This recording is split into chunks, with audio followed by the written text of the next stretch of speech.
Salut à tous, bienvenue sur Discover ID. Aujourd'hui on se retrouve pour une petite vidéo de type setup. Donc vidéo pour vous présenter un petit peu l'installation et le matériel avec lequel je travaille. Installation qui n'est autre que ma chambre, je ne suis pas dans un studio de tournage ou je ne sais quoi. C'est quelque chose que j'avais envie de faire depuis un moment mais j'avais décidé de patienter encore un petit peu avant de le faire. Et suite à ma dernière vidéo, il y en a pas mal d'entre vous qui m'ont demandé de faire cette vidéo. Et du coup je me suis dit que maintenant il n'y avait plus de raison d'hésiter. Je me suis dit vas-y Nico, tu peux le faire. Tu as du courage et de la détermination donc vas-y fonce. Ton destin n'attend plus que toi. Yeah! Maintenant, trêve de conneries, donc on va passer tout de suite au setup. Par contre, je tiens à préciser que c'est pas un setup gaming. Moi, mon truc, c'est l'audiovisuel, donc c'est la vidéo. Je travaille dans la vidéo sur le côté. Je suis encore aux études dans la vidéo. Donc, ce que je vais vous montrer aujourd'hui, c'est le matériel avec lequel je tourne et avec lequel je monte mes vidéos. Donc, celui avec lequel je travaille.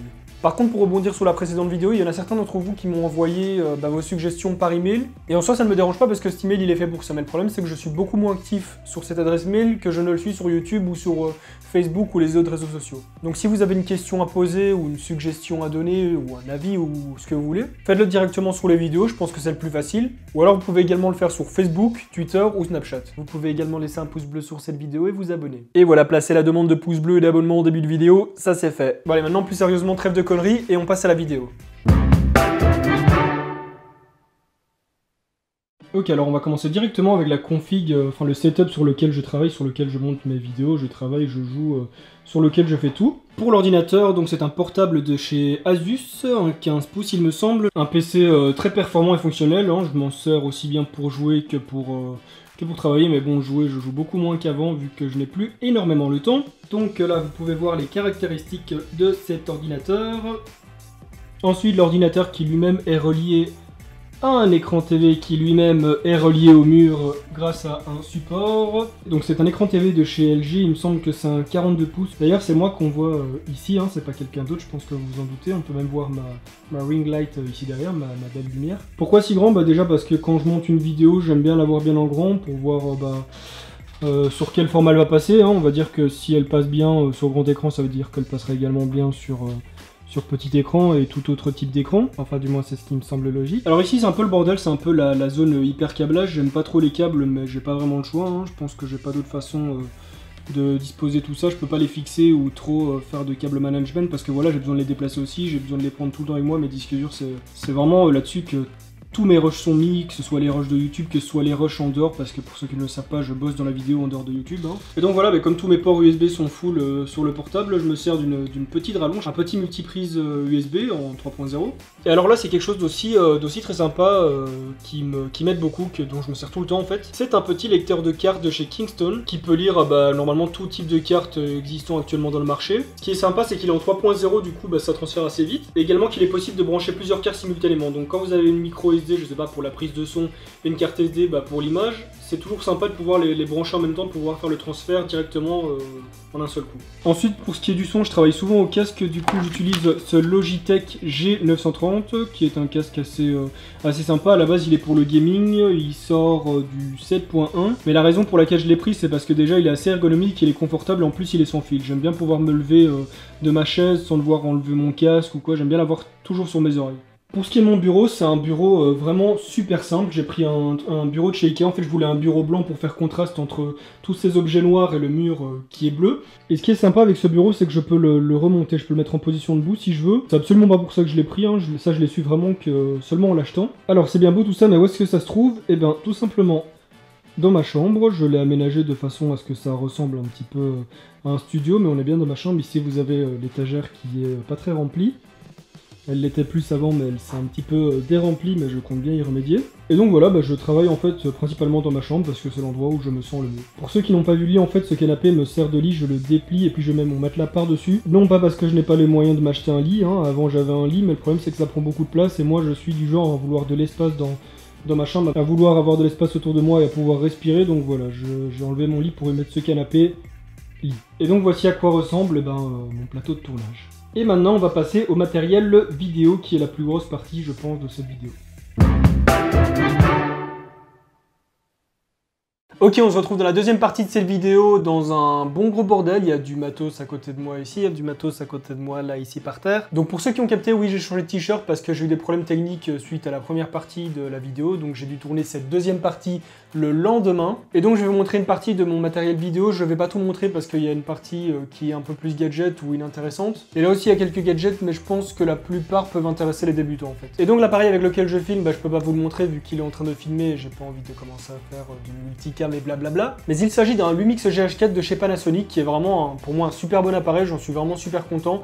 Ça fait un peu plus d'un an que je bosse avec, ça doit faire 1 an et demi et il est vraiment formidable, je le kiffe. Je possède également un Canon 600D mais je ne l'ai pas avec moi donc je ne peux pas vous le montrer. Mais à vrai dire celui-ci depuis que j'ai le GH4 je l'utilise pratiquement plus en fait. Comme autre caméra je possède également une Canon Legria Mini. Celle-ci c'est plus une caméra d'appoint, c'est plus une caméra à embarquer avec vous. Hein. Moi en général quand je me filme avec des potes en voyage, en délire ou quoi, ça doit faire 4 ans que je l'ai. L'écran est réversible, je ne sais pas comment on dit, l'écran est amovible. Elle est pourvue d'un fisheye, enfin d'un grand angle vachement large et la qualité est vraiment sympa, on va dire, pour ce que c'est. On va passer maintenant au support. Alors je vais vous présenter le plus con, le plus basique, mais qui me sert super souvent. C'est un petit trépied d'appoint qui m'a coûté environ 10 €. Mais pour poser une petite caméra fixe qui bougera pas, ou pour poser un micro, ou pour toute autre chose que vous allez poser dessus, eh ben il est super intéressant, il est léger, il rentre dans un sac à dos. Malgré que son utilisation soit limitée à de petites choses, moi il me sert vachement souvent. Cette fois-ci, il s'agit aussi d'un trépied d'appoint, mais d'une autre sorte. Ça s'appelle un GorillaPod. C'est un trépied qui est vraiment flexible, enfin maniable comme vous voulez. Vous pouvez l'attacher à un poteau, vous pouvez l'attacher à une table. Si je veux, je peux l'attacher ici. Le côté intéressant, c'est déjà qu'on peut le porter à la main comme ça, en le tenant tout simplement. Après, il y a pas mal de vibrations si votre caméra n'est pas stabilisée. Voilà, c'est pas un stabilisateur, c'est juste un trépied. Et son côté flexible, robuste, qui peut s'enrouler dans tous les sens et s'accrocher un peu partout, fait lui un objet vraiment très versatile, vraiment très flexible. Le truc intéressant, c'est vraiment qu'on peut le poser n'importe où. Le trépied sur lequel est posée cette caméra, quant à lui, est un trépied de chez Wallimex, il me semble. Enfin, Wallimex, c'est une marque d'internet. Une marque assez sympa qui propose du bon matos à prix assez honorable. C'est un trépied que j'ai maintenant depuis 3 ans. Je l'ai acheté quand j'étais assez débutant, quand j'ai commencé à travailler à l'extérieur. Et il a l'avantage d'être robuste, d'avoir une tête très fluide pour son bas prix. Je pense que je l'ai payé comme 150 €. Mais maintenant, ce qu'il y a, c'est que comme je suis passé pro, il commence à me limiter. Déjà parce qu'il est trop gros, il pèse beaucoup. Et aussi parce que les articulations commencent à se fragiliser. Voilà, il a bien servi, il m'a super bien servi. Je suis content de l'investissement, mais je pense que maintenant il est temps que je passe à quelque chose de plus pro et plus transportable, comme du Manfrotto. Je pense d'ailleurs que je vais opter pour le modèle Be3 Live. Alors, on passe à un outil qui m'a servi de ouf. Il me sert encore maintenant, mais bientôt il va être remplacé par quelque chose de beaucoup plus gros, quelque chose de beaucoup plus onéreux, mais quelque chose qui va me changer la vie. Mais là, en l'occurrence, il s'agit d'un Steadicam, vraiment tout ce qu'il y a de plus basique. Je crois que je l'ai payé 80 € ou quelque chose comme ça. Il est super compact, il est plutôt léger, il fait vachement bien le taf. Pour la petite histoire, c'est mon premier modèle de Steadicam, c'est avec ça que j'ai commencé. J'ai beaucoup galéré au début parce qu'un Steadicam c'est assez compliqué à manier quand on l'a jamais fait. Mais avec le temps, j'ai commencé à dompter la bête et j'ai su faire de très belles choses avec. Au bout d'un an, il a cassé et j'ai voulu m'en acheter un plus pro, ce qui fait que j'ai acheté un Flycam. Et ce qui s'est passé avec le Flycam, c'est que déjà le rendu, j'étais beaucoup moins satisfait parce qu'il y avait pas mal d'à-coups, même si je le maîtrisais bien également, mais voilà, les axes, les rotations fait que c'était pas aussi fluide que celui-ci. Et en plus de ça, il était plus grand, il était plus lourd, il mettait plus de temps à stabiliser, à balancer. Et du coup, ce que j'ai fait, c'est que j'ai revendu ce Flycam et j'ai racheté ce modèle-ci. Mais comme je l'ai dit maintenant, même si j'adore toujours autant ce modèle, d'ailleurs il vient de chez Tarion, c'est aussi une marque qu'on peut trouver sur internet comme Amazon par exemple. Même s'il me sert encore et que j'en suis toujours aussi content parce que je trouve que c'est vraiment super pour un truc aussi léger, il fait vraiment pas mal de choses. Eh bien je vais changer par un autre petit bijou de technologie qu'on appelle un stabilisateur 3 axes que je devrais recevoir normalement dans quelques jours. Ça mes amis, c'est vraiment un gadget, c'est du Playmobil, c'est un jouet, c'est un support à épaule en fait qui est modulable, enfin il y en a beaucoup qui sont modulables comme ceci. J'ai pas vraiment envie de le déplier parce que c'est chiant, mais pour vous, je vais quand même le déplier même si c'est une aventure tout entière de le déplier. Je suis jamais passé à quelque chose de plus pro tout simplement parce que moi les supports épaules j'aime pas du tout ça, je travaille beaucoup plus soit avec trépied soit avec le Steadicam, mais j'ai jamais adhéré les supports épaules. Mais après je dis pas que c'est nul, il y a beaucoup de gens qui adorent les supports épaules, qui n'utilisent que ça d'ailleurs. Alors là on a parlé de tout ce qui était support et caméra, maintenant on va parler de son. Sur YouTube il y a un type de micro qui est très fortement utilisé par tout le monde, par les vlogueurs, par les gens qui font des vidéos comme moi, même si moi dans ma pièce je peux pas parce que il y a beaucoup de réverbération en fait, les sons rebondissent beaucoup contre les murs, donc voilà, un micro comme ça pour moi ça fait pas l'affaire.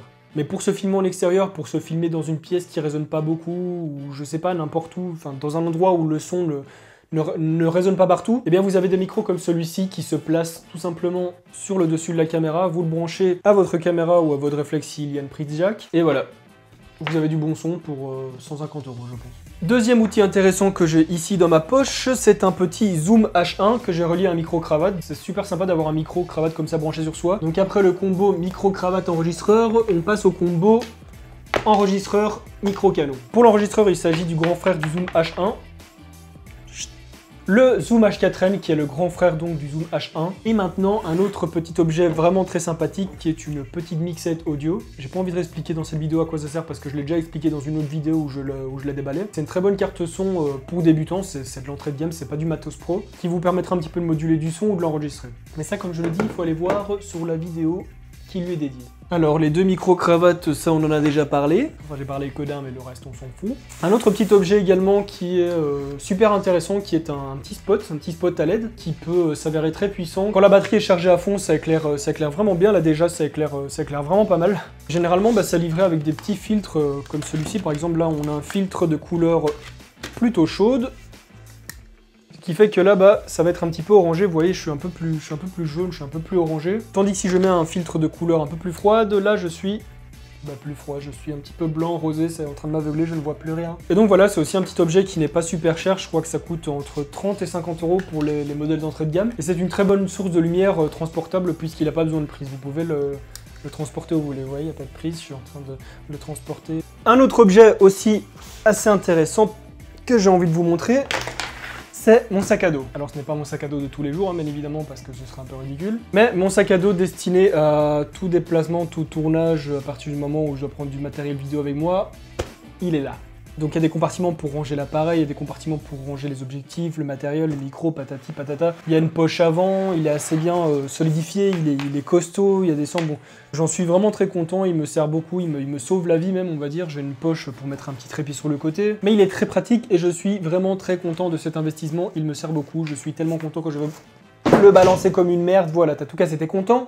Ok, pour la suite, celui-ci est un objet qui me sert un petit peu moins souvent, mais qui m'a quand même bien servi et qui me sert encore de temps en temps. Il s'agit d'un fond vert, je ne vais pas le déplier maintenant parce qu'il prend vraiment beaucoup trop de place. Il mesure comme 1,50 m sur 2 mètres, donc c'est vraiment grand, c'est vraiment très encombrant. Et donc c'est un fond vert qui est totalement dépliable comme les tentes, vous savez, les tentes qu'on jette et qui se déplient tout seul et qu'après il faut 3 heures pour le replier, c'est à peu près le même concept. Et maintenant, le dernier objet, qui reprend le même principe de pliable et non pliable comme les tentes Quechua. Oui, voilà, c'est ça la marque, c'est Quechua, je crois. Ceci est un réflecteur de lumière pour refléter soit une source lumineuse comme un spot ou de préférence la lumière du soleil. C'est très bien pour refléter de la lumière, tout simplement. Je crois qu'il n'y a pas mille choses à dire là-dessus. Il est aussi pas mal grand quand on le déploie, très transportable.